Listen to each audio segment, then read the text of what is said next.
All right, guys, we're back with part 2 of the cultural and environmental impact of RIMPAC in Hawaii.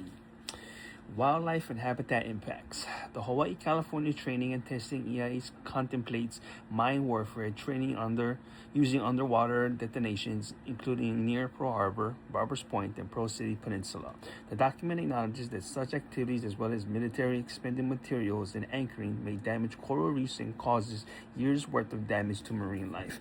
Military sonar, which has been linked to mass strandings of whales and dolphins in Hawaii and elsewhere, is also projected to cause millions of disruptions to marine mammal behavior. Hawaii Island residents may recall the beaked whale that stranded itself in Honaunau in 2022 after the Navy confirmed its use of sonar off the Kona coast. And Kauai residents may remember the mass stranding of 200 melonhead whales at Hanalei Bay in 2004, which the National Oceanic and Atmospheric Administration, NOAA, later confirmed was the plausible, if not likely, result of active Navy sonar use.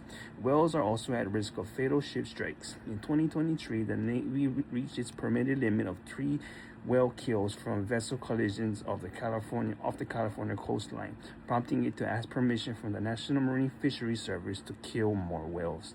This came after an Australian ship participating in a U.S. Navy-led multinational exercise unknowingly struck, killed, and dragged 2 fin whales, occasional visitors to Hawaiian waters in San Diego Bay.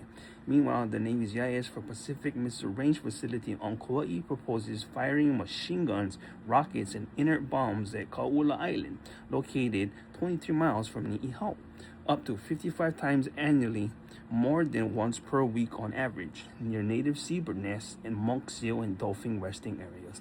The continuation of RIMPAC's SINKEX exercises, in which decommissioned warships are intentionally sunk, threaten to damage deep water habitat that takes centuries to form.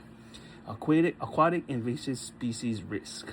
Military activities and installations are well known for their association with terrestrial invasive species such as devilweed,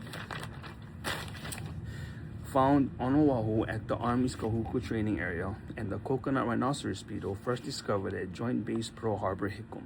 RIMPAC's influx of naval vessels and planned underwater training exercises carry the risk of introducing or spreading aquatic invasive species as well.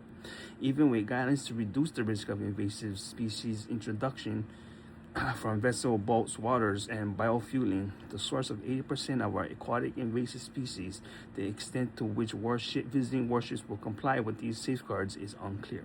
Significantly increased vessel traffic and underwater detonation exercises may also contribute to the spread of the current octocoral infestation in Pu'uloa.